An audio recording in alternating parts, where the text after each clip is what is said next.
Hello everyone, we are from the group 2 and the topic that we will be able to discuss is chapter 4, all about land transportation.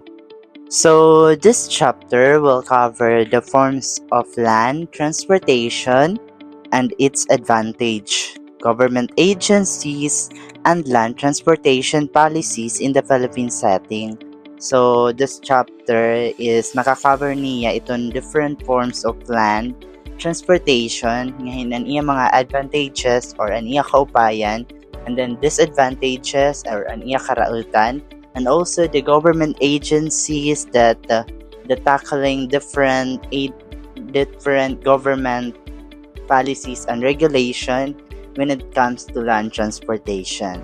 And land transportation policies, like I said earlier, transportation policies in the forms of land transportation in the Philippine setting only. Alright? So later on we will be able to discuss that. And then the learning objectives is differentiate the various forms of land transportation. Of course, we have different various of forms of land transportation. And then also explain the advantage and disadvantages of different land transportation. So later on, I will be able to discuss the advantages and disadvantages of different magkaduro-dilain nga land transportation. And also number 3, identify the land transportation policies and the different policies nga kung hinit protocol, kung hinit mga certain agencies nga focus ito nga different policies. Later on also, we will be able to discuss that. And then discuss the brief history of road-based transportation and rail passenger service in the Philippines. So later on, we have different brief history about road-based transportation, kung ano't mga road-based transportation and also rail passengers. Ano nga iba-iba nga rail passenger service nga may sa Pilipinas. Later on, may dahit niya mga history, kung ano tiya, ngayon kung din tiya nakikita. And then number 5, describe the forms of road-based passenger transport.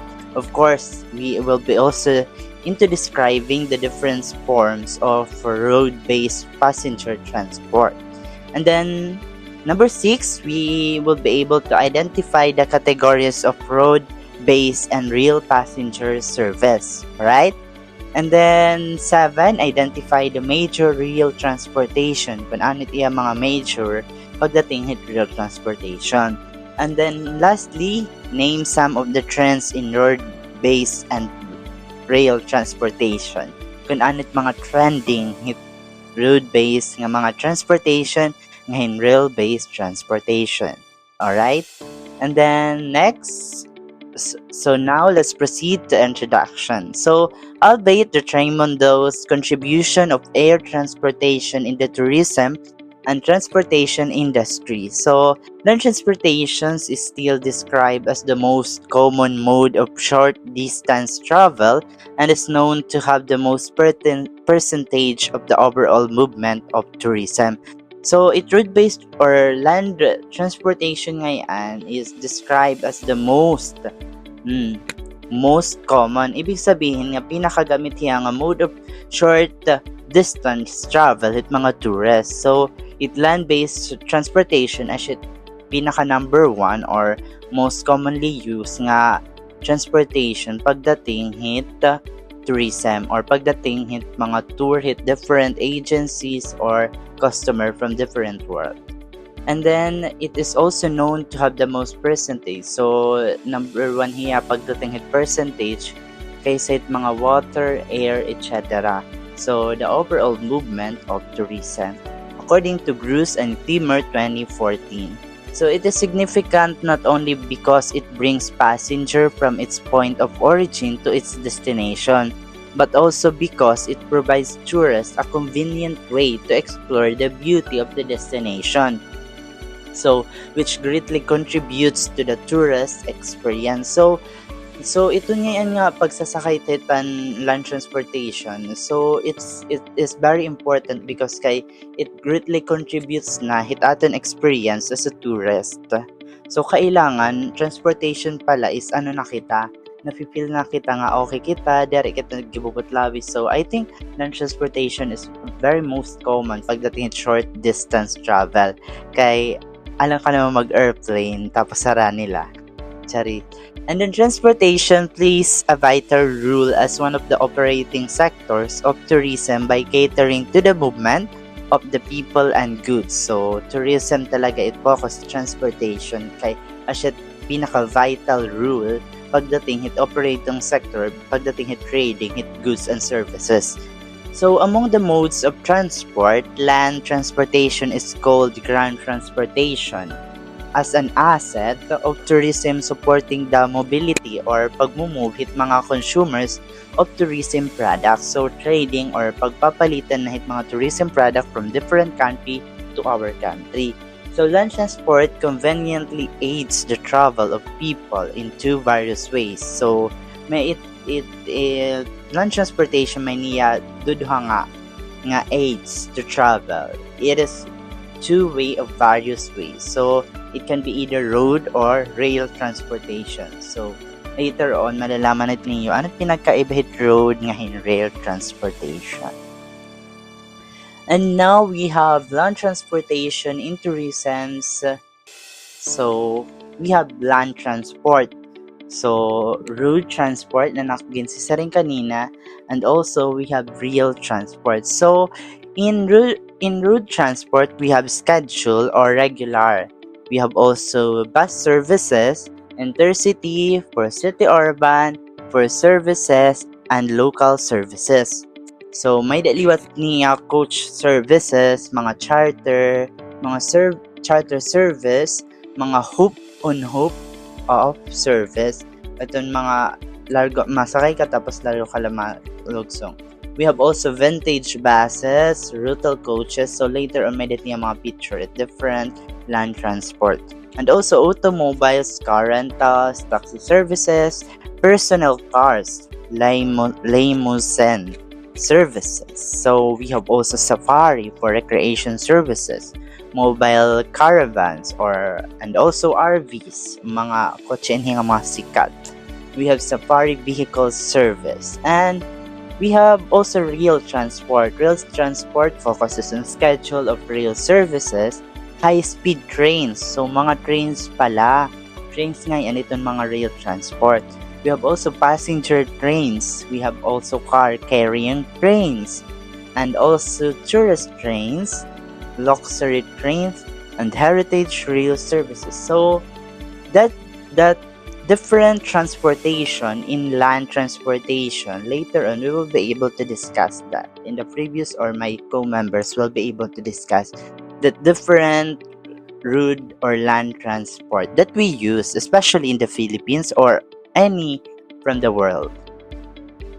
Okay, Dilip 2019 showed in the figure. So, Dilip at an author or an owner. Heton nga figure above. So, the various land transport service in tourism. So, major land transport comprises road transport and rail transport. So, evidently, road transport offers a diverse choices. So, malawak nga mapagpipilian. So, ranging from scheduled to more specialized transport services, and from private to mass transport services. So, may dala niya private or for family use, for private, for basta deriya for public, for private hiya. And to mass transport services or pangkalahatan na pwede mag-avail or pwede sumakay ito nga services. So, with this, road transport is meaningfully contributing to the mobility of tourists within the destination. On the other hand, rail transport is one of the most transport providers, does not only service generally passengers.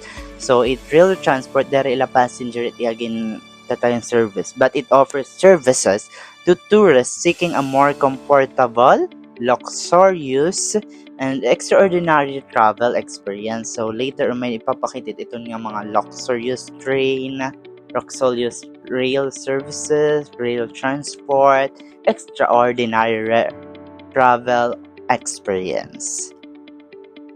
And now let's talk about the advantages between road and rail. So in advantages, when it comes to advantages, so road anakit road. So road less capital investment and cost of construction and maintenance. So parang less lait iya puhunan pagdating hit investment, pagdating hit cost, hiton construction, pagdating hiton mga road transportation. And road also focuses on wider domestic coverage connecting urban and rural areas. So mas wide iti domestic coverage kaysa hit urban, hit rural areas nga nagko-connect hit urban, hit rural kaysa hiton rail. And also affordable and accessible even in rural settings. So affordable na hiya, barato pa, maupay pa, ngayon na pwede pa hit mga rural settings or areas. Flexible also in timings and services. So flexible hiya. And then also basis for other modes of transport, ground transport to airport or ports. Alright? So suitable also for short and long distance. So okay liwat hiya pag short or long distance itong road transportation. And then nga di kita hit rail, iti advantages. Kung itong road mas less capital, so in rail naman, be suitable to carry goods in bulk through longer distance. So, it rail naman, like, it road, dahil kaya mag-carryhin goods in bulk. Bulk nga, like, pangbugusan, pangramihan, through longer distance. So, dahil kaya magdarahin mga pangkalahatan o pangramihan ng mga goods through longer distance iton road kay syempre ano lahi mas gote pero it mas haluag mas dako ngan mas kaya niya magdara iton mga bulk or mga magbugat ng mga goods and service. So unaffected by changes in weather conditions. So it will ngayon like diri ngayon hiya makaka-affect change it pagbabago iton weather conditions kay bisan anit panahon kaya niya I think kaya hiya mag-function iton nga rail transportation. Pero pagdating hit road, like may mga earthquakes, mga road accidents, ganon. Kaya it rail, like dari ada hiya medyo accident prone it rail. And then road naman, accident prone talaga hiya. So, I think, and also lesser rate of accident compared to road transport. So, as I said earlier, so lesser rate hiya, ibig sabihin mas good itiya chances nga maa-accident pagdating hit rail kaysa hit road. Kaya hit road di talaga nat alam. Pero mostly use nga nagkakamaydaan mga accident is road talaga hiya. So quicker also and regular form of for transport. So mas madagmit hiyang regularly what it iya pag transport hit mga goods and services or passengers. And also higher carrying capacity compared to motor vehicles. So, as I said earlier also, mas dako or compared hit vehicle, mas higher it iya carrying capacity pagdating hit rail kaysa hit road. And then next, we have also into discussing the disadvantages. So, pagdating naman hit disadvantages, kung kanina, kaupayan nga naman karautan or disadvantage or pros and cons. Road, pagdating na mahit road, more prone to accidents talaga hiya and breakdowns like mga pagkahibang, ganon, mga prone talaga hiton road, iton mga accidents. And rail transport naman, large investment of capital and higher cost of construction and maintenance. So, kanina, kung advantage atan road and barato lang ang maintenance, yan na naman mas higher or mas cost of construction it rail kaysa hit road. And then disadvantage also of road is less carrying capacity, hence not suitable for bulky goods. So less carrying capacity hiya pero there hiya pwede hit bulky goods or pang maramihan nga mga pagtra-transport hit goods and services hit from one country to another country. So and also in rail is least prone to accident and breakdown. So lesser iton iya mga aksidente pagdatong heat rail ngahit mga kahibangan. So heat road naman iya disadvantage delays due to maintenance roads quality varies according to seasonality. So may niya mga delays pagdating hit mga maintenance heat road according to seasonality or pag-aano hit mga panahon pagbabago like Pasko ganon like ano. So may niya delays pagdating hit mga maintenance kay danay nadamo ni tao dari na nakakaya hit road transport like nadamo ni sarakyan pag mga Pasko or mga piyesta ganon. So nadamit sa sakyan like nagdededrengan it pag hit mga sarakyan. So napupuno hiyang medyo time consuming hiya pagdating hit mga seasonality. So asyat iya disadvantage hit road. And with it comes to rail naman, iya disadvantage is higher maintenance cost for rails and trucks. So mas higher iya hindi ang bayad pagdating hit mga maintenance kay mas dako talaga hiya. So mas mahal iton mga maintenance pagdating hit rail kaysa iton road. And we have also in road transport is lower limited destination. So limitado lang mahinay na limitado pa iya destination hit road transport kay di man kit pwede mag hit road hit pagdating hit sea like so hit like kunwari pansan Manico Bridge. So at least yan na kaya na hit to road. Pero limited na ata daman. Pero dara kay mas madagmit iton pagtra-transfer.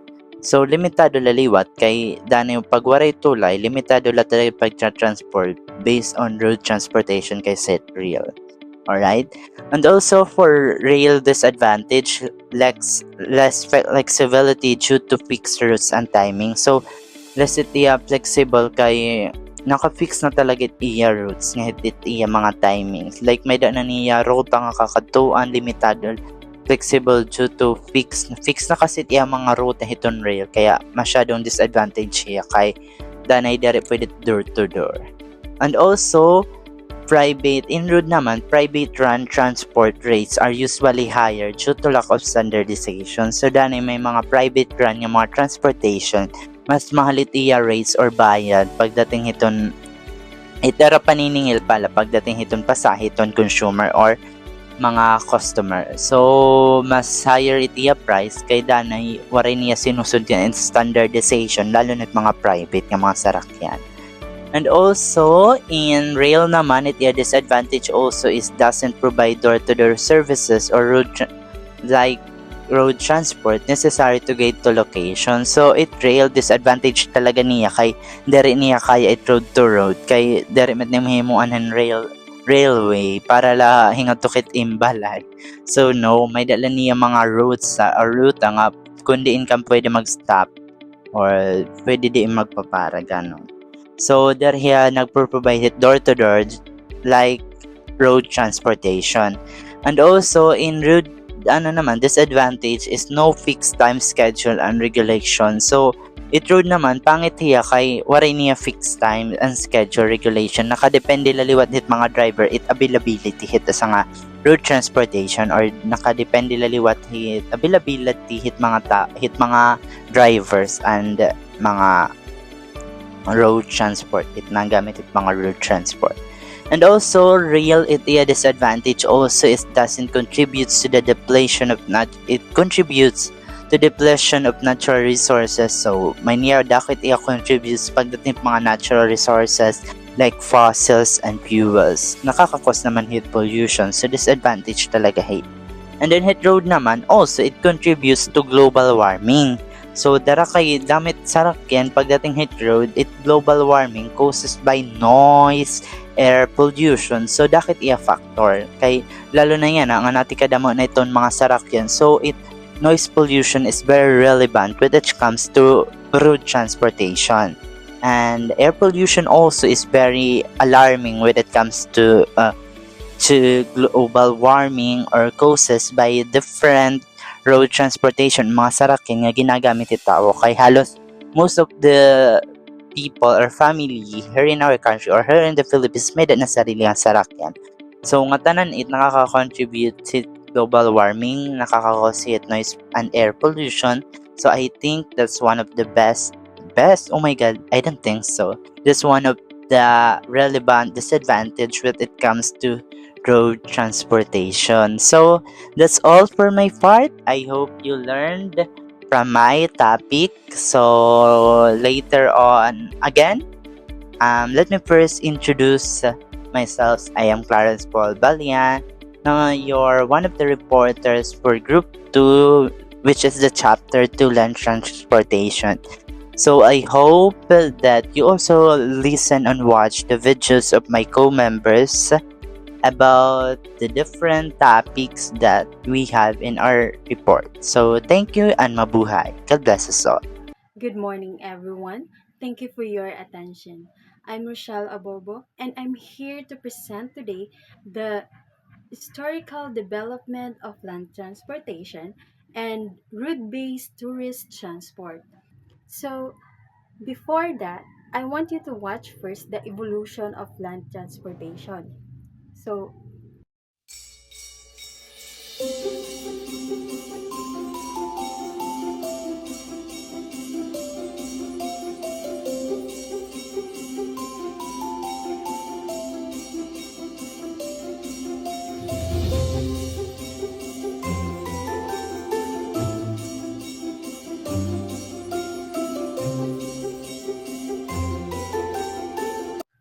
let's get started. First, I'm going to discuss about the historical development of land transportation. The following are the chronological development in land transportation from 7th century up to 20th century.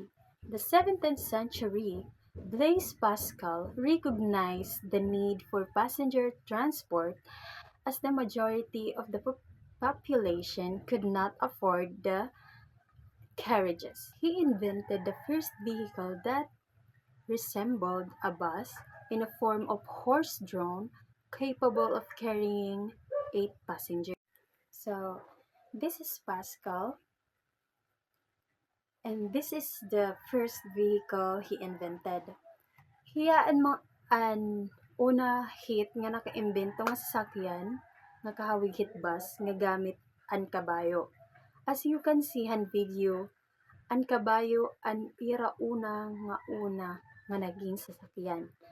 Tas itiyada nga iya na imbento is kaya magsakayhin 8 nga pasahero.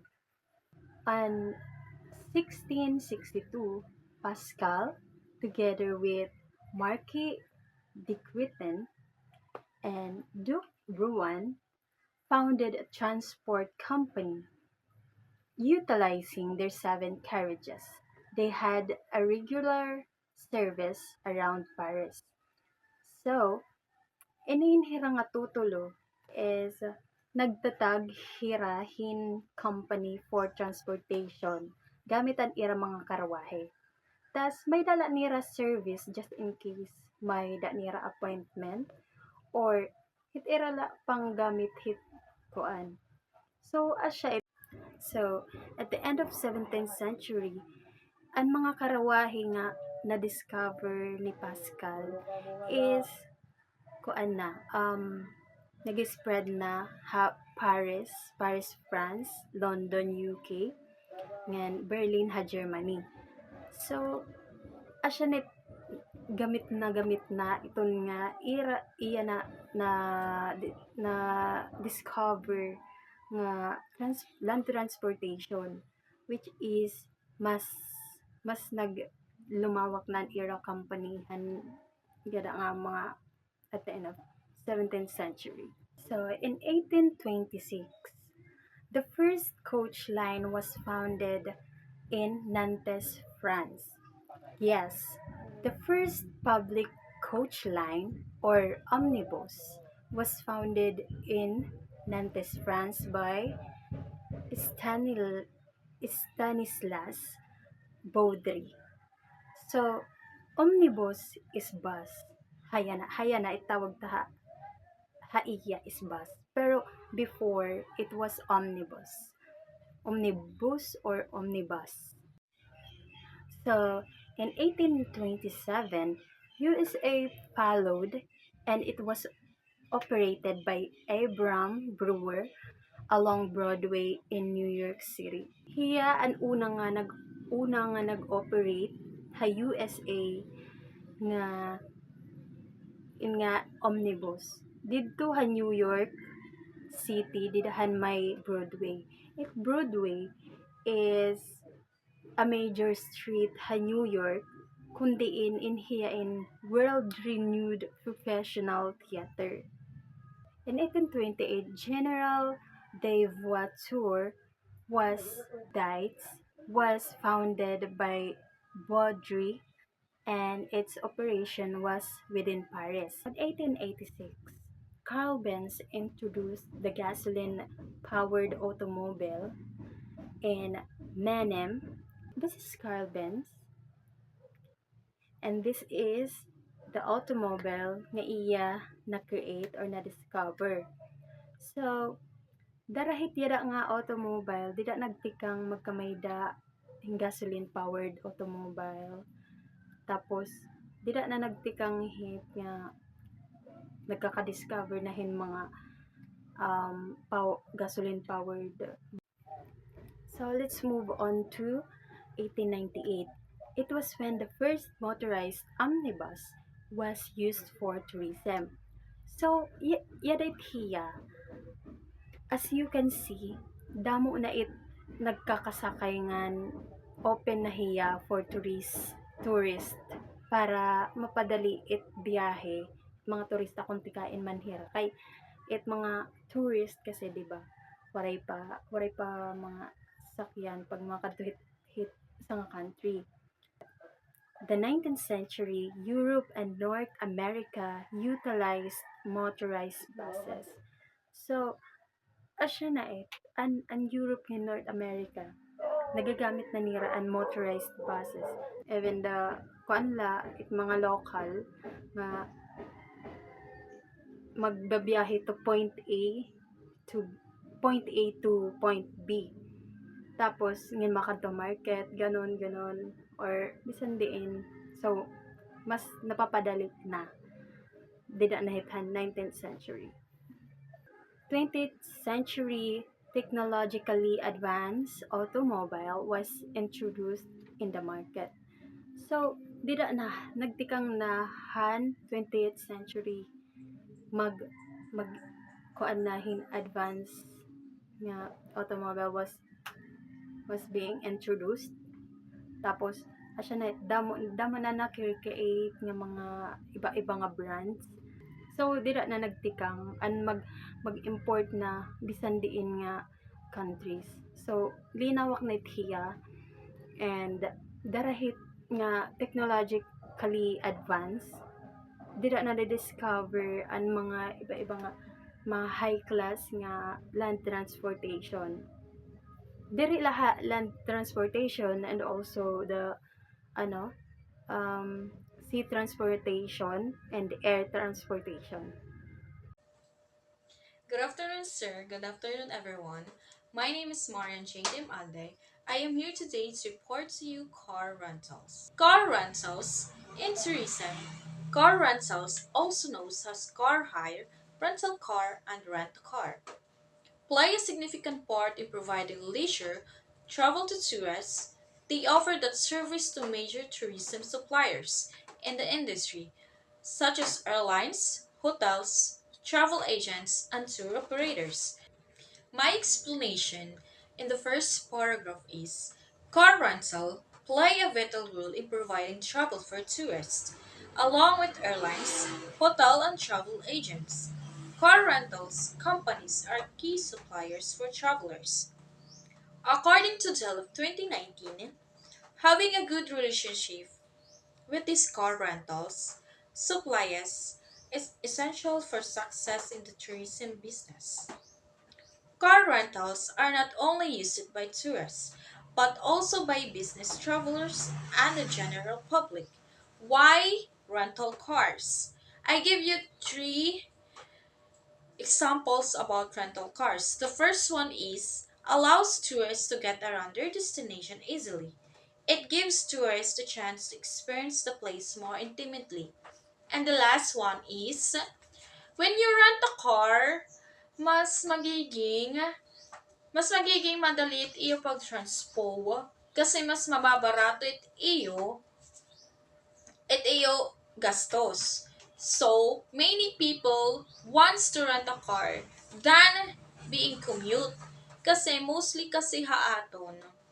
Parang pag gusto natong maging practical para maging malesit aton gastos, mag-rent a car na lang kita. So, those having a good relationship with the supporters is essentials in the business. Other clients of car rentals include leisure tourists, business tourists, and other public The LEP 2019. The type of land-based transportation is often considered due to the following reasons. By Manson 2013. First is, it allows the tourists to get around the location easily. Second, it is the best way for tourists to experience the place. Third, it allows tourists to experience the place. Fourth, tourists prefer driving while in vacation. Fifth, tourists want to try out a car. Last, it allows tourists to save money if two or more than share the rental cost. So my explanation in the second paragraph, here are some reasons why land-based transport like car rentals is often considered by tourists. I gave you just three kasi adin na takon based of my research la ako kasiin. So the first one is it provides with the freedom to explore a location. Second, it allows tourists to experience the place more deeply. Third, it is especially practical when tourists are traveling together. Yes, if magre-rent ka mo hit car, magiging practical talaga it iyo pagkakadtoit o sa nga lugar. Kasi mas mababarato ka nga ni, mas may enjoy pa ka mo it iyo friends. Di ka mo bubutlawon it iyo pag travel. So the last part, the cost of car rentals may vary depending on the class of type of cars rented. Here are some of the cars that passenger can rent. The first one is subcompact or economy. It's a very small car with few amenities, comfort, or option. Usually is preferred by price-sensitive customers. So my explanation in the last part, according to Mancini 2013, the cost of car rentals varies depending on the type of class of car chosen. This offers tourists many options to select from the based on their needs and budget. So, pag magre-rent nga ni kamuhit car, depende kung ano nga sasakyan it iyo pipilion. Kasi may dapo kasi mga sasakyan nga mga dagko, like van, nga mga jeep, nga mga van, is subcompact po, it pinaka best seller in terms of car rentals. Aside hit barato, is compact pa po hiyahit 4 to 5 person nga ada. So, that's why many people rents the subcompact. Kasi subcompact po, nagkukos po hiya mostly 2K, 3K, depende po hit kaya kan niyo it honors. So, that is all to my part. Thank you. Compact is a small car that is quite bigger and more comfortable and has more amenities than those of some packed cars. A compact car is a small vehicle, but it's larger, more comfortable, and better equipped than subcompact cars. It is usually offer more interior space, smooth ride comfort, more features and amenities. Often comes with more powerful engines option. Mid-size or intermediate is moderately small car that can accommodate at least 3 or 4 people comfortable. A mid-size car that is also called intermediate is a moderately larger sedan that offers more interior room, power, and comfort than a compact car, but it's not as big as expensive as full-size car. It's designed to comfortable to fit 4 to 5 adults, making it a popular choice for families or people who travel often. Full size or standard is also called term as a family car, which can accommodate three, four, or more people with more room and ample amenities and truck space. A full-size car is also called a standard car or sometimes a family car. Is the largest sedan that offers the most interior and trunk space among regular passenger cars. It's designed for comfort, roominess, and smooth long-distance driving. Perfect for families or people who often carry several passengers or luggage. Premium is superior to full-size cars, but not as luxurious as the luxury or deluxe categories. A premium car sits above the full-size categories in terms of quality performance, design, and comfort, but it's not as exclusive or high priced as the luxury or deluxe class. It meant for buyers who want more sophistication, advanced technology, and upscale feels than regular mainstream cars without stepping into expensive luxury branded. My name is Doreenz Borja, and I will going to present about the car rentals. Let's talk about car rentals. It is provide vehicle for temporary use, allowing guests or travelers to conveniently move from one place to another without owning a car. They are often offered by hotels, travel agencies, or independent rental companies. Next is luxury or deluxe cars. So these vehicles are known for their elegance, comfort, and spaciousness. They are equipped with high-end features such as leather interiors, advanced technology, and smooth performance. Renting a luxury car often helps create a prestigious image and is ideal for executives, VIP guests, or special occasions.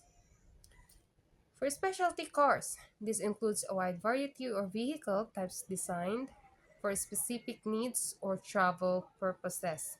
Example includes SUVs, convertibles, vans, minivans, jeeps, trucks, sport cars, and exotic super luxury cars like Mercedes-Benz or Jaguar.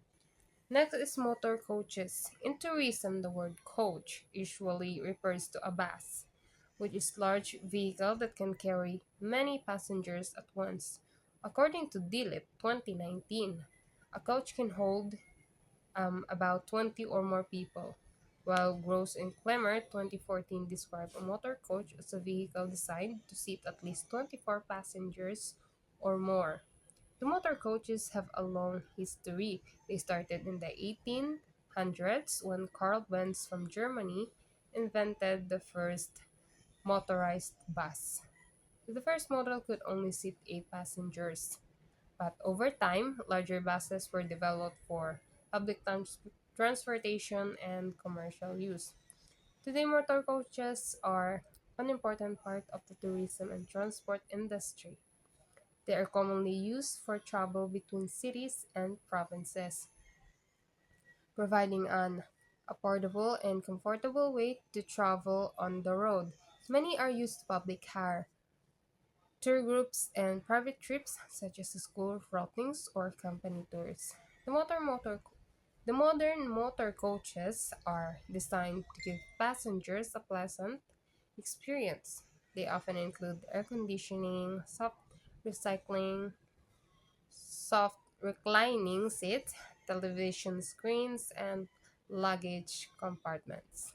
So these features make long distance travel more relaxing and enjoyable for tourists.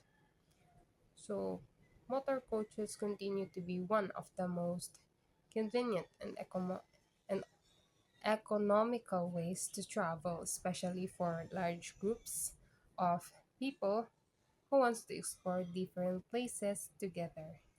So that's all. Thank you. Hello everyone, this is my topic. Motor coach. A motor coaches is a type of a bus designed for a long distance travel, typically used for tours, charter services, and group transportation. First is international example Greyhound Lines Inc., is highlighted as a key player in the intercity bus service in the United States. Philippine Bus Company, the list of bus companies like Balibag Taxi, DLTB, Co, Farinas Transit, Genesis Transport, Jackliner, and Jamliner. Partas, Philtransco, and White Rabbit indicates the different options available for bus transportation within the Philippines. So there are three types of bus service. First is regular services. These are your everyday bus routes, think city buses that run on seat schedule and buses connecting different towns. First is urban. City buses that operate within metropolitan areas, providing transportation to commuters, students, and workers. Second is interurban bus transportation. Bus that connect cities or towns often covering longer distances. The third one is rural bus transportation. Buses that serve rural areas connecting villages, towns, and municipalities to urban centers. The second type of bus service is special regular service. School unemployed. First is a school unemployee has bus transportation. Buses that transport students to school and employees to workplace often operate by companies or transportation providers. And other ground passenger shuttle services. Buses that provide transportation services for specific purposes such as hotel, shuttles, airport shuttles, etc. The third types of bus service is occasional services. One is charter bus industry, buses that are chartered for one-time or short-term events such as weddings, corporate events, conferences, etc. Second is scenic sightseeing transportation, buses that provide guided tours for tourists, often with scenic routes and commentaries such as city tours, historical site tours, nature-based tours, cultural tours. These occasional bus services offer flexible and customized transportation solution for groups and individuals, providing a convenient and enjoyable way to travel. And that's it. Good day everyone, my name is Alyssa Dala and today I'll be discussing the topic motor coaches. In this report, I will explain what motor coaches are, their different types of services, their role in tourism and why they are important in both daily transportation and travel. Motor coaches are buses that provide transportation for people traveling from one place to another. Aside from the fare or price of the trip, passenger can choose from different types of bus services depending on their purpose of travel. These services are grouped into three main types: regular services, special regular services, and occasional services. First, regular services. These are the normal or everyday bus services that operate on fixed routes and schedules. They include buses that travel between cities, in rural areas, and in urban or city transit system. This type of service is used by the public for daily travel such as going to work, school, or the market. Next, special regular services. These buses are for specific groups of passengers like students or employees. For example, school buses that pick up and drop off students or company shuttles that bring employees to work. They still follow a regular schedules, but they only serve a certain group of people. Lastly, occasional services. These are buses that are not used every day but are hired for special trips or events. They are often used for shorter trips, tours, or sightseeing. This type of service is common in tourism because it provides comfort and convenience for groups of travelers who want to explore different places together. So here's an example picture for regular services, special regular services, and occasional services. Motor coaches and tourism. Motor coaches play a big role in the tourism industry because they are one of the main ways tourists travel comfortably and safely. They are usually used for exclusive groups or charter tours, meaning a bus is rented or booked for a private group of tourists who are traveling together. These motor coaches transport tourists to and from airports, hotels, tourist attractions, and cities. This makes it easier for travelers to move from one place to another without the stress of driving, finding direction, or using public transportation. Another good thing about motor coaches is that they offer comfortable sightseeing. Tourists can enjoy the views, relax, and listen to the tour guide while traveling. They don't have to worry about traffic or parking, which make the trips more enjoyable and less tiring. Goldner and Ritchie 2012 also mentioned that motor coaches allow tourists to sightsee comfortably without worrying about the traffic. There are also many types of buses used in tourism. Some examples are tour coaches, commuter buses, school buses, double-decker buses, trolley buses, minibuses, articulated trams, road trains, and minibuses. Each of these has its own purpose. For example, double-decker buses are popular for city tours because they let passengers see more of the scenery, while minibuses are used for smaller groups or short trips. In short, motor coaches are an important part of tourism because they make traveling easier, safer, and more comfortable. They help tourists explore different places together while enjoying the journey. In conclusion, motor coaches are an important part of land transportation and tourism.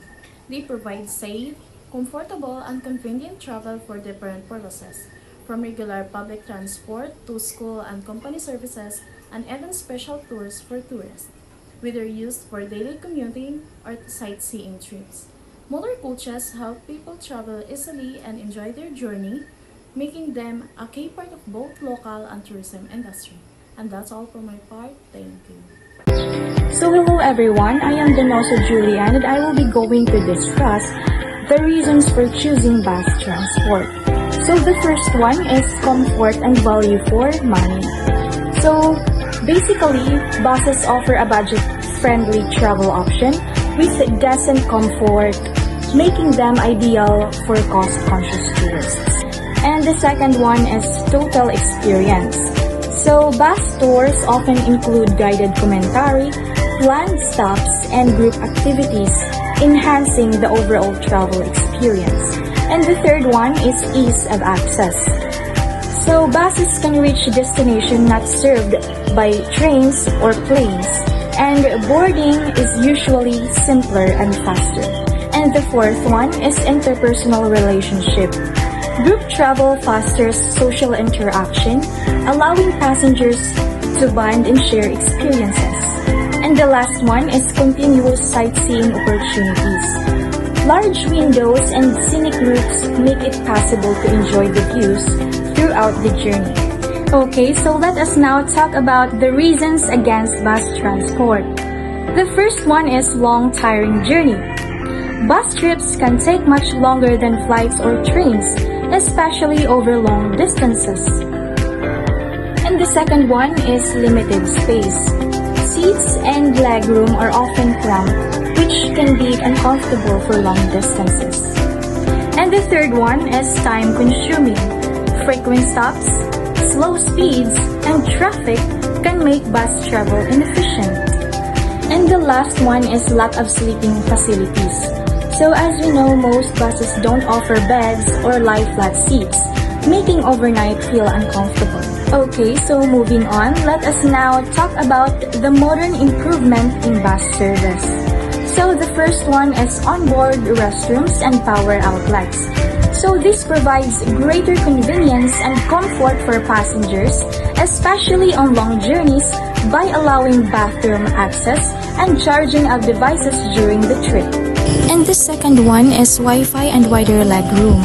Free internet access keeps passengers connected, while extra legroom improves comfort, reducing fatigue on longer rides. And the third one is no-jump seats. Removing temporary or fold-down seats improves safety and comfort, ensuring all passengers have proper spacious setting. And the fourth one is modern entertainment systems. Screens, music, and movies enhance the travel experience, helping passengers pass the time enjoyably. And the fifth one is sleeping facilities for long trips. Reclining seats or sleeper berths allow passengers to rest properly during overnight or extended journeys, improving overall travel comfort.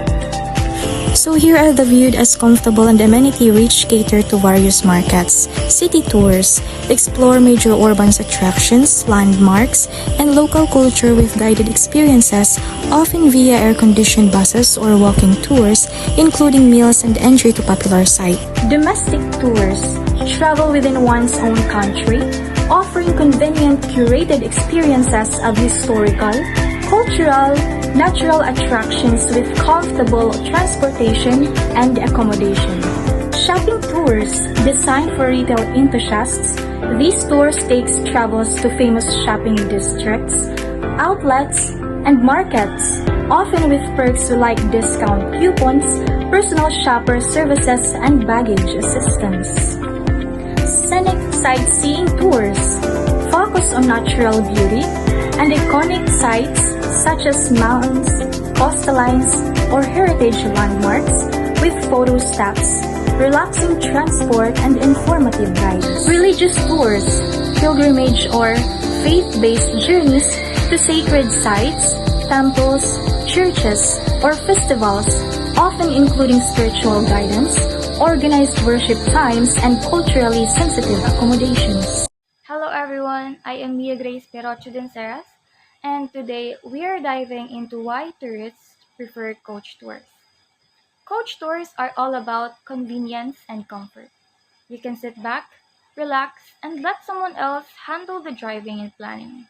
It's perfect for seeing sights without any stress.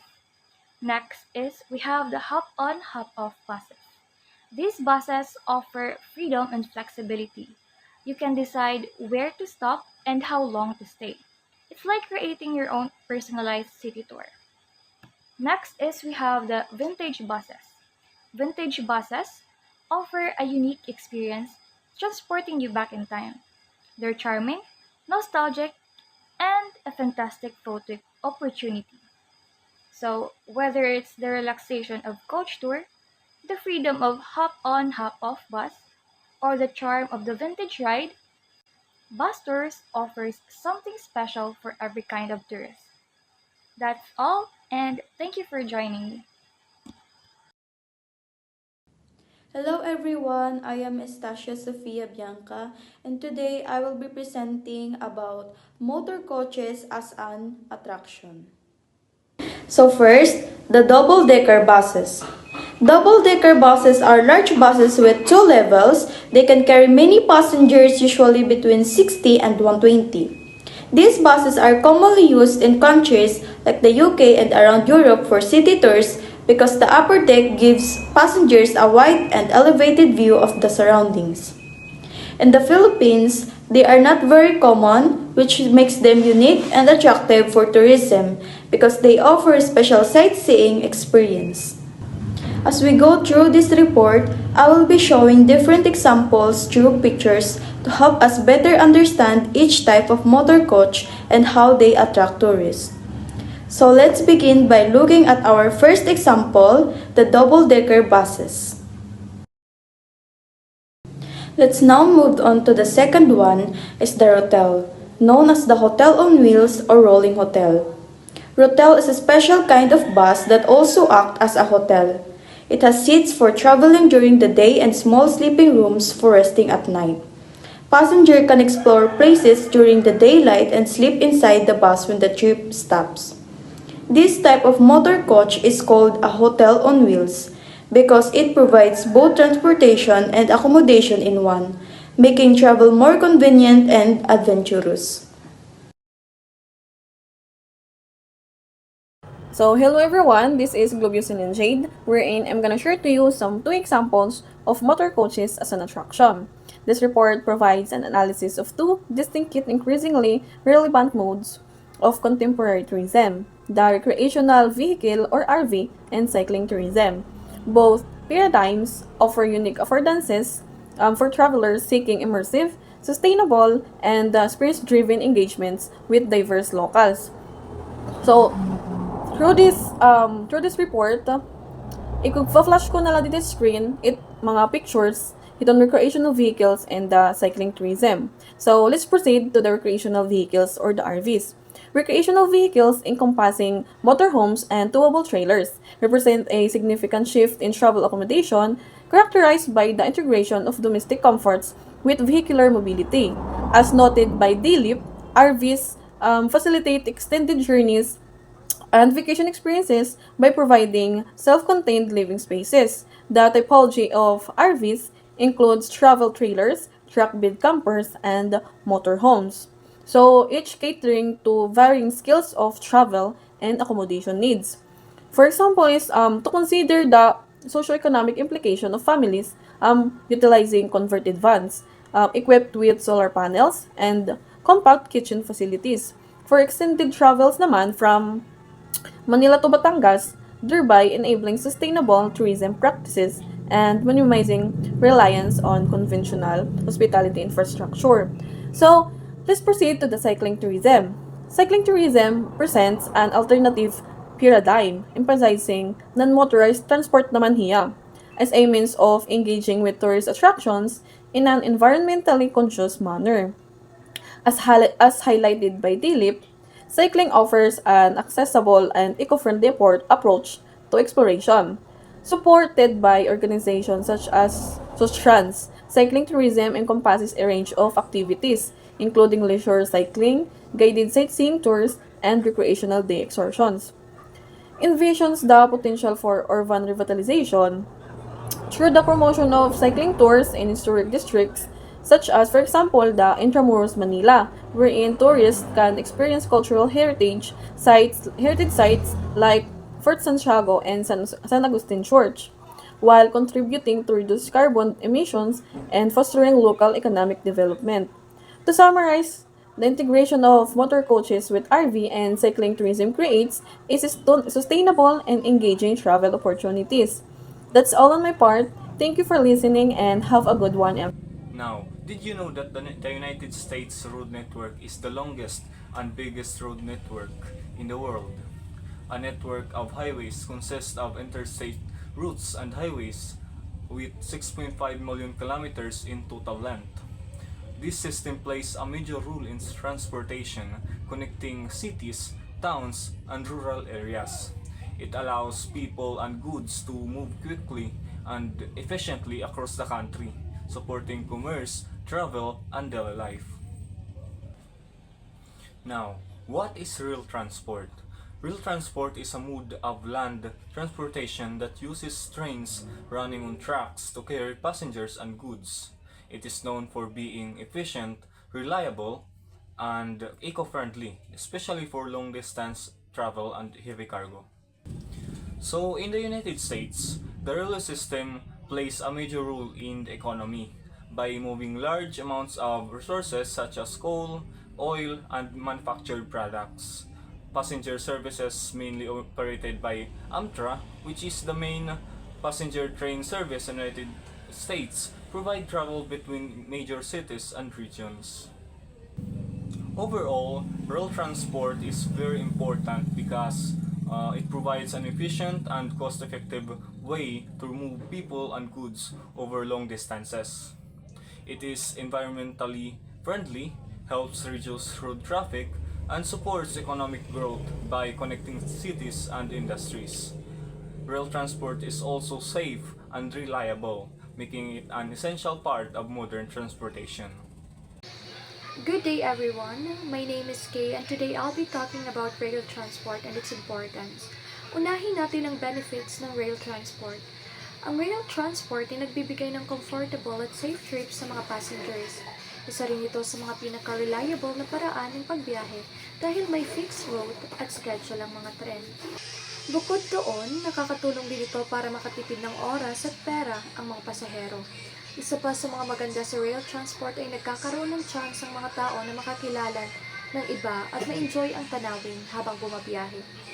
At ayon kay Manising noong 2013, nagbibigay din ito ng feeling na parang bumabalik ka sa nakaraan dahil sa classic at historical vibe ng tren. Next, pumunta naman tayo sa history of rail passenger service. Nagsimula ang rail travel bilang alternative sa air at road transportation. Kilala ito bilang mass at energy efficient mode ng land transport, ayon kay Dilip noong 2019. Noong 17th century, ginagamit pa lang ito para maglipat ng mga material sa mga minahan. Pero eventually, ginamit na rin ito para magdala ng mga pasahero at goods. Kaya naging isa ito sa mga pangunahing paraan ng pagbiyahe sa lupa. Ang unang railway ay naimbento sa Great Britain noong 17th century. At dito nagsimula ang modern railway system na ginagamit natin hanggang ngayon. Ngayon naman, tingnan natin ang history of rail transport in the Philippines. Makikita sa timeline na ito kung paano nag-develop ang rail transport mula 15th hanggang 20th century. Nagsimula ito sa mga wagon roads at wooden rails na hinihila ng tao o kabayo. Noong 18th century, naimbento ang steam locomotive at noong 19th century naman, tinatawag itong Golden Age of Rail Transportation. Pagdating ng 20th century, dumami na ang ibang transportation tulad ng buses, cars, at airplanes, kaya nagsimula itong maging kalaban ng railway system. Pero kahit ganon, malaki pa rin ang naging ambag ng rail transport sa history ng travel, lalo na dito sa Pilipinas. At dito po nagtatapos ang aking report tungkol sa rail transport. Maraming salamat sa pakikinig. Good day everyone, I am F. Lupenya. Today, I'll be sharing about the history of rail transport in the Philippines. We'll take a quick look on how railways began, how they developed through the years, and the different kinds of rail travel we use today. Rail transport has played an important role in connecting places and people, making travel and trade faster and easier. History of rail transport in the Philippines. Rail transport in the Philippines has been around for more than 100 years. It all began in 1875 when King Alfonso XII of Spain issued the decree to build a railroad line in Luzon. This was part of Spain's efforts to improve transportations and connect different parts of island for trade and travel. A general plan for the railway system was later approved, marking the start of formal railway development in the country. Over time, rail transport became an important part of the Philippine infrastructure, especially of moving goods and passengers between provinces. The history of rail transport in the Philippines reflects the country's progress in transportation and development. Beginning in the late 19th century, during the Spanish period, the railway system played a vital role in connecting provinces, boosting trade, and improving mobility. Over the years, it evolved through colonial periods and modernization efforts, eventually leading to the establishment of Philippine National Railways.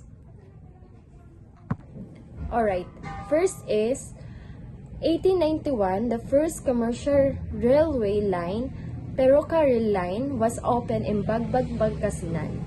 Next is 1892, the railway line from Manila to Dagupan was completed, covering 195.4 kilometers. 1896, operation well halted due to Philippine Revolution. 1899, the Americans used the Manila-Dagupan Railway during the war against Aguinaldo forces. In 1900, under the American colonial government, railroad service were restored and returned to the Philippines government. In 1917, the Manila Railroad Company was nationalized. This became an English name of Ferrocarril de Manila Dagupan. In 1931, the Bicol Tren started its first operation. In 1938, a unified rail system from San Fernando, La Union to Legazpi Albay was formally inaugurated. In 1954 to 1956, the Manila Railroad Company introduced diesel engines, replacing steam locomotive. In 1964, the Philippine National Railways (PNR) was officially created under the Republic Act Number 4156. And that could be all. Thank you. The next is the transportation rail. This type of rail travel is mainly for moving people from one place to another. It is used for short or long distance commutes like traveling from home to work or school every day. Transportation rail can also be used for continental travel, connecting distant cities or regions. It remains a practical and efficient way to move large numbers of passengers quickly and safely. And that could be all. Thank you. Hello everyone, I'm Margaret Maestre and today I'll be talking about rail transport, specifically focusing on certain kinds of rail travel and other train types used in tourism and transport contexts. So the first one is the high-speed rail. High-speed rail or HSR refers to passenger train services that operate significantly faster than conventional rail. While definitions vary slightly, many sources classify HSR as lines built to handle speeds of at least 200 kilometers per hour and new lines built for 250 kilometers per hour or more. These systems typically use dedicated tracks or heavily upgraded tracks, rolling stock designed for high speed, and infrastructure designed for minimal interference.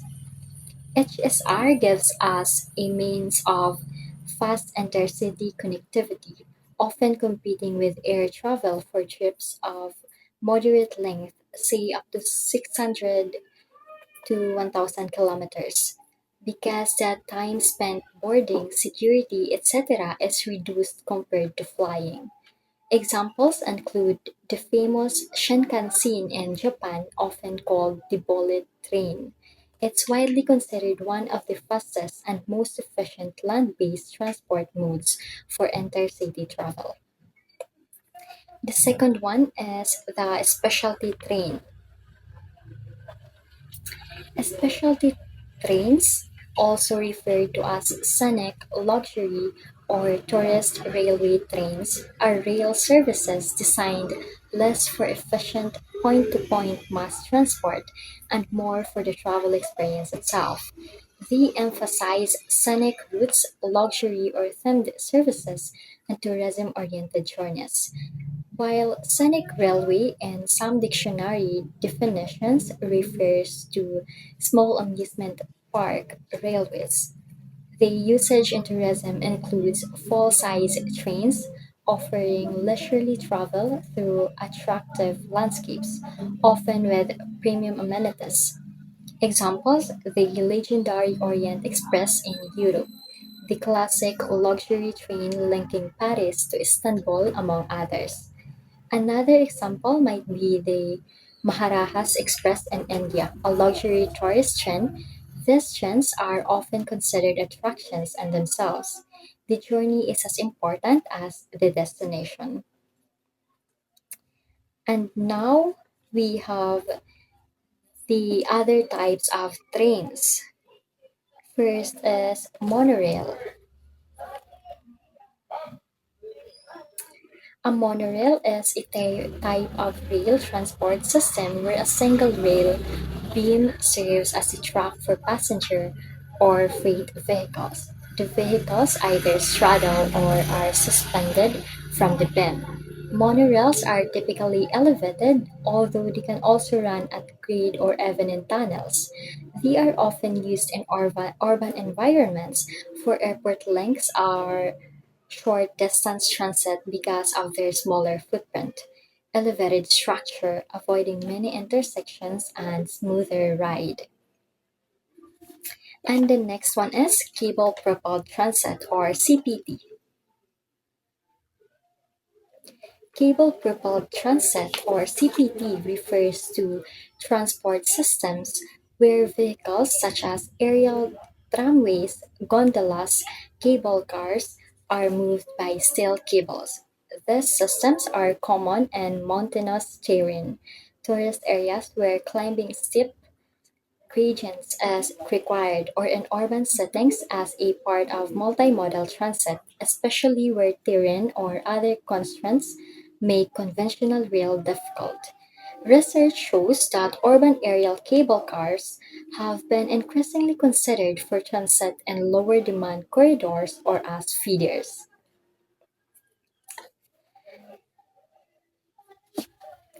So that's all for my part about rail transport, particularly the kinds of rail travel. These railway systems show how transportation is not just about moving people, but also about giving comfort, speed, and even unique travel experiences for tourists. Thank you for listening. Narrow gauge railway. These train use smaller tracks than normal railways, are often used for tourism, and can operate in mountains or tight spaces. Rail traffic system. The rail traffic system is divided into two main types: railway transportation and specialty rail. Railway transportation includes the trains that people commonly use for travel or work. Examples: the rapid transit, like subways, cities, railways, and trams that usually found in cities. It also includes interurban services, which are trains that travel between cities, such as line haul, charter carriers, and night trains. There is also other rail traffic, like heritage railways, light railways, and narrow gauge railways, which are often used for tourism or short distance trip. The second type is specialty rail. These are trains made mostly for fun or entertainment. Examples include roller coaster, toy trains, and mountain railways. Major international rail transportation system. Train travel efficiently, fast, and less expensive. It is popular in Europe, especially in cities like London and Paris. The Channel Tunnel or Channel connects London and Paris via an underground rail system. The first one is Eurail. Eurail is one of the biggest train network in Europe. It allows people to travel different European countries just using one ticket. This makes it very easy and more convenient for travelers who want to explore different countries. Eurail also gives travelers a flexibility because they can ride different trains across Europe without buying separate tickets. The second one is TGV. TGV is a high-speed train in France that also travels to nearby countries like Belgium, Germany, Italy, Spain, and Luxembourg. It is known for being very fast, comfortable, and more convenient for international travels. The third one is the Second Tunnel. The Second Tunnel is a 53-kilometer railway tunnel in Japan. It connects the island of Honshu and Hokkaido by passing the Tsugaru Strait. This tunnel is known for its world's deepest and longest railway tunnel. It helps make travelers between two islands faster and more convenient. The fourth one is National Railroad Passenger Corporation Amtrak. Amtrak is the main train service in the United States. Its main goal is to provide safe, comfortable, and on-time travel for passengers. It is known for offering high-quality rail transportation across many parts of the countries. Let's proceed to rail transport as an attractions. The first one is Luxury Rail. Luxury Rail, also called Lux Rails, offers travelers a comfortable and elegant train experience. These trains have a beautiful interior, friendly staff, and excellent service. They also include hotel features such as restaurants and lounges. A famous example is a Orient Express, which runs by Paris and Istanbul and still operating since 1883. The second one is the Blue Train. The Blue Train is a famous luxury train in South Africa. It travels between the Pretoria and Cape Town and is known as a hotel on wheels. These trains offers elegant lounges, fine dining, and beautiful luxury suites. People can even rent it for special events such as weddings, honeymoons, or birthdays. It gives passengers a beautiful and unforgettable travel experience while enjoying the scenic beauty of South Africa. Good morning, everyone. I'm Angela Joybina, your next reporter. So, Copper Canyon Train. The Copper Canyon Train, also called LGV, is famous for its amazing views of the Copper Canyon in Mexico. On a 4-hour first-class ride, passengers can enjoy comfortable seats and big windows that show the beautiful mountains, deep canyons, and forests along the way. The train travels through tunnels and over bridges, giving travelers a chance to see both the natural beauty and the impressive engineering of the railway. It's a fun and exciting way to experience one of Mexico's most stunning landscapes. And did you know that the Light the Rail Transit LRT Line 1 is the first LRT system in the Southeast Asia? Yeah, it is a 15-kilometer elevated railway that runs from Baclaran in Pasig City to the Monumento in Caloocan, with several passenger stations along the way. This line connects important parts of Metro Manila and provides a fast and efficient way for Filipino to travel across the city. So now, let's move on to the land transportation in the Philippines. So there is a land transportation policies in the Philippines. So land transportation is very important in the Philippines because it helps move people and goods across the country. To keep everything safe and organized, the government has created policies that guide how the system should work. The Commission of Land Transportation makes sure these rules are followed and monitors how well the transportation system meets its goals. So there's the Republic Act 4136, also called the Land Transportation and Traffic Code of the Philippines. Is a law that organizes all rules about land transportation and traffic in the country. Its main purposes are to set traffic rules, create the Land Transportation Commission, and regulate vehicles registration and road use. This law serves as the basic legal guide for managing transportations and keeping roads safe in the Philippines. Furthermore, Section 3 of the Act defines important terms used in the law that are relevant to tourism. This include words like driver, professional driver, dealer, motor vehicle, passenger automobile, and passenger truck, which help clarify the rules and regulations for transportation services that tourists and travel businesses rely on. So first, let's discuss about the motor vehicles. So motor vehicles is any vehicle that moves using an engine or motor instead of human power. These vehicles are designed to travel on public roads.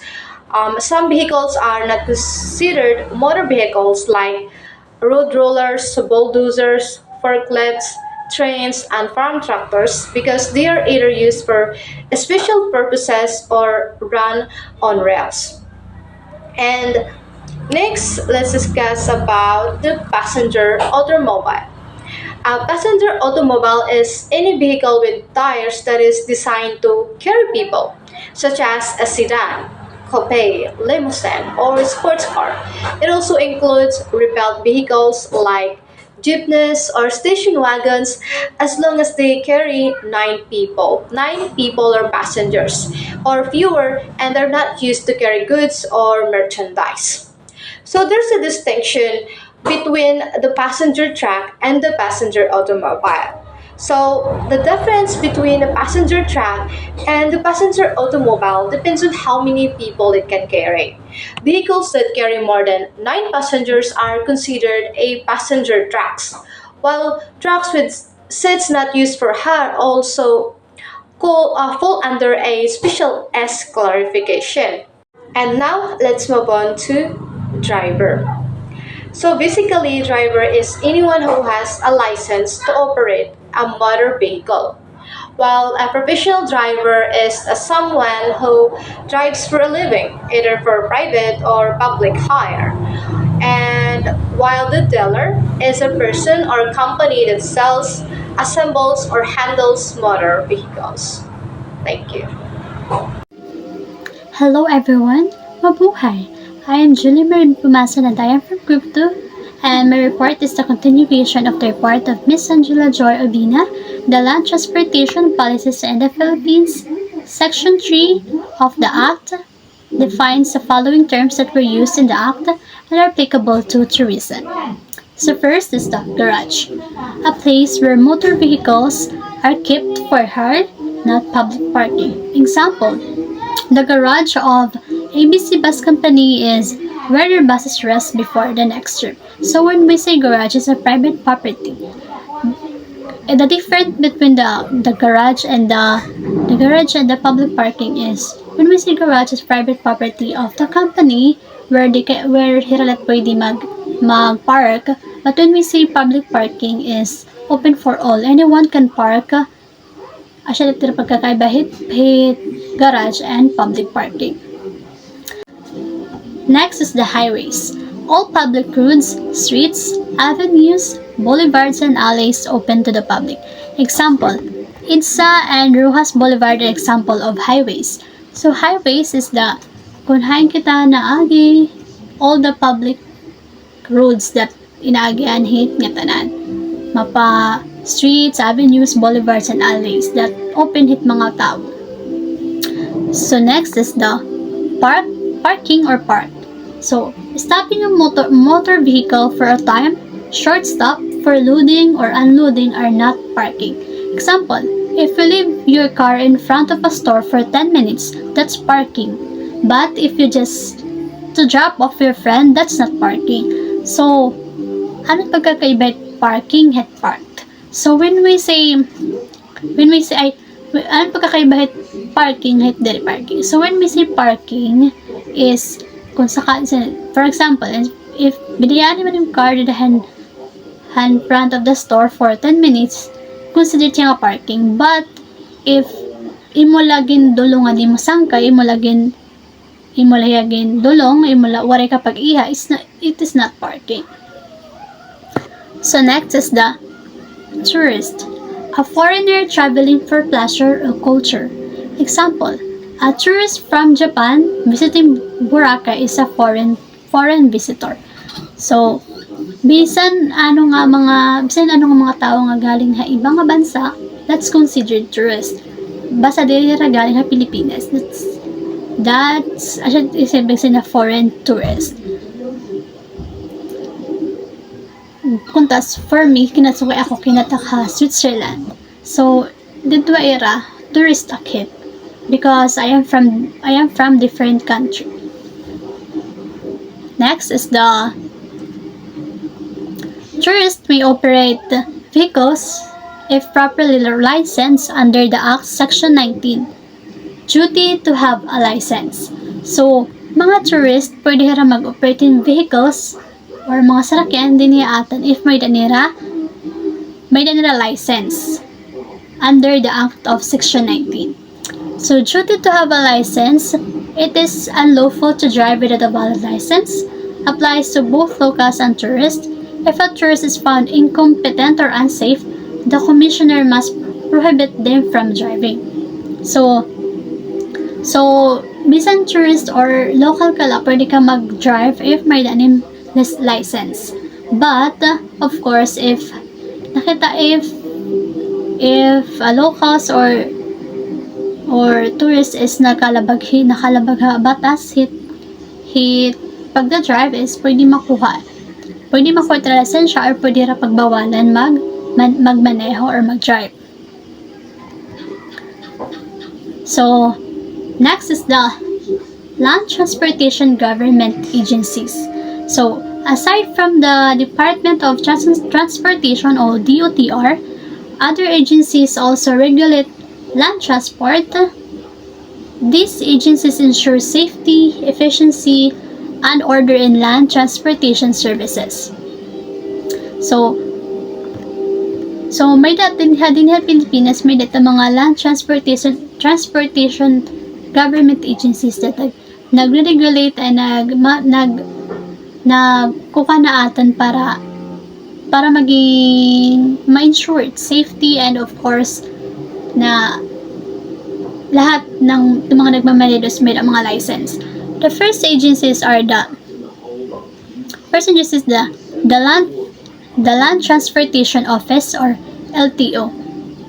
Their main function is promote safety and comfort for public travelers. So their key responsibilities are issuance of licenses and registration, collection of fees, fines and penalties, enforcement of traffic laws and violations, and issuance of vehicles license plates. So it LTO hirit nag-i-issuehin licenses at mga gusto kumuha ng driver's license and registration, and hinatamid nagko-collect mga fines if sakali man may nalabag na batas at pag the drive or wearing helmet or anything, and hirit nag-enforce traffic laws and violations, and hirit nag-issue vehicle license plates. For example, if you want to drive legally, you must get your driver's license from LTO. So next is the Land Transportation Franchising and Regulatory Board or LTFRB. So their main purpose is regulates public transport franchises, buses, jeepneys, taxis, and etc. So their main functions is certify safety and operating standards for vehicle, simplify transportation franchising systems created by Executive Order Number 202, June 1987. So LTFRB is hirait nag-regulate at mga public transport, example at mga bus, at mga jeeps, at mga taxis. Hirait ensure the made safety at mga public transport.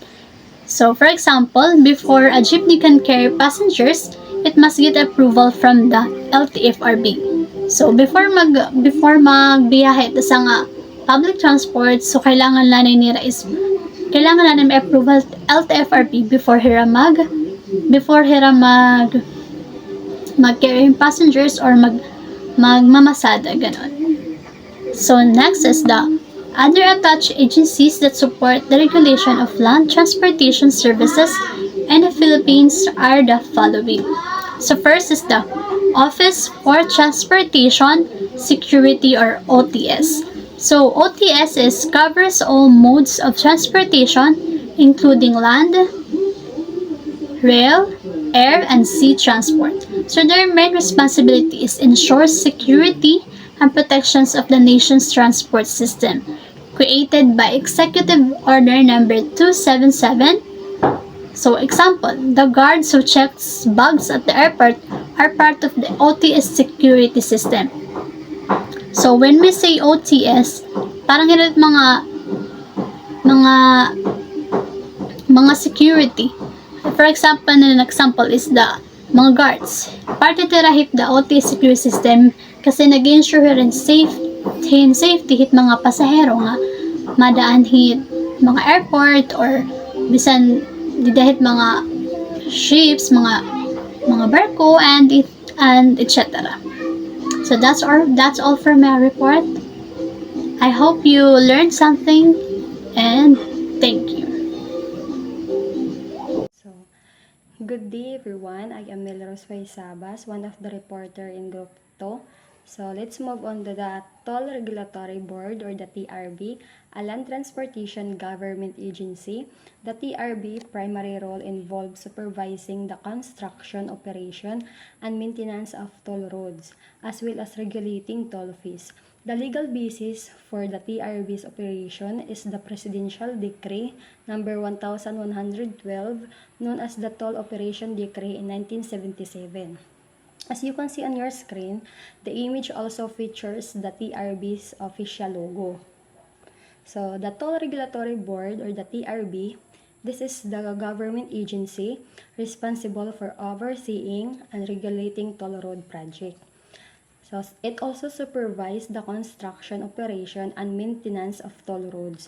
The TRB ensures that toll roads are built, operated, and maintained to certain standards, including safety and efficiency.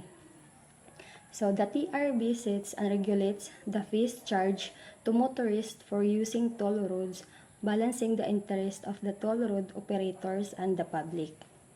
So, Presidential Decree number 1112, the Toll Operation Decree in 1977, the TRB authority is derived from Presidential Decree number 1112, which outlines the legal framework for toll road operations.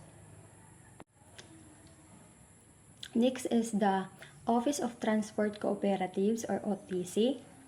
The OTC, identified as a Land Transportation Government Agency established by Executive Order number 898 in 1963, the OTC was formerly known as the Committee on Transport Cooperatives. Its main objectives are to integrate transport cooperatives into public transport and promote fuel efficiency and economies of scale. The image also includes the OTC logo. So the OTC, this is a government agency focused on overseeing and supporting transport cooperatives. So the OTC was established through an executive order in 1963, providing its legal foundation. So the OTC indicates a previous designation, suggesting an evolution in the agency structure. It formerly named Committee on Transport Cooperatives. So, the main objective of OTC is to integrate transport cooperatives into a public transport, to incorporate transport cooperatives into the broader public transportation system. The OTC promote fuel efficiency and economies of scale. So, the OTC also aims to improve fuel efficiency and encourage economies of scale within transport cooperatives, promoting sustainability and cost effectiveness. Next is the Philippine National Railways, or the PNR, a land transportation government agency established in June 1964 through legislation. The PNR aims to provide a nationwide railway transportation system. Future plans include expanding lines to Central Luzon and Southern Luzon, connecting to the Metro Manila. The image includes a picture of the PNR train and the PNR logo. The PNR, or the Philippine National Railways, this is the state-owned railway system in the Philippines, established in June 1964 through legislation. This indicates the legal basis and date of establishment for the PNR. The purpose of this PNR provide a nationwide railway transportation system. This outlines the primary goal of the PNR, which is to operate a railway network across the country. So, it expands lines to Central Luzon and Southern Tagalog, connecting to Metro Manila. This highlights the PNR's ongoing and planned project to extend its railway lines, improving connectivity between Metro Manila and surrounding regions. Transit Authority, or the LRTE, as a land transportation government agency. The LRTE was created by Executive Order number 603 on July 12, 1980. Its function is to operate and maintain the light rail transit, or the LRT, in Metro Manila, serving passengers from Baclaran, Pasay to Monumento, Caloocan. So, the LRTE, this is the government agency responsible for the operation and maintenance of the light rail transit, or the LRT system in Metro Manila. So, Created by Executive Order Number 603 on July 12, 1980, this indicates the legal basis and date of establishment for the LRT. The LRT operates the and maintains light rail transit in LRT in Metro Manila. This outlines the primary responsibility of the LRT, which is to manage the LRT system in Metro. Next is the Metro Rail Transit or the MRT, which is listed under Land Transportation Government Agencies. The MRT, also known as the EDSA MRT or the Metro Star Express, it operates from North Avenue, Quezon City to Taft Avenue, Pasay City. So, this route spans 16.9 kilometers. The project is financed by the Metro Rail Transit Corporation or the MRTC. The Metro Rail Transit refers to the elevated railway system primarily serving Metro Manila, Philippines. And the MRT or the Metro Star Express, these are alternative names or previous branding associated with the MRT system. It operates from North Avenue, Quezon City to Taft Avenue, Pasay City. This specifies the MRT's primary route connecting the northern part of Quezon City to the southern part of Pasay City.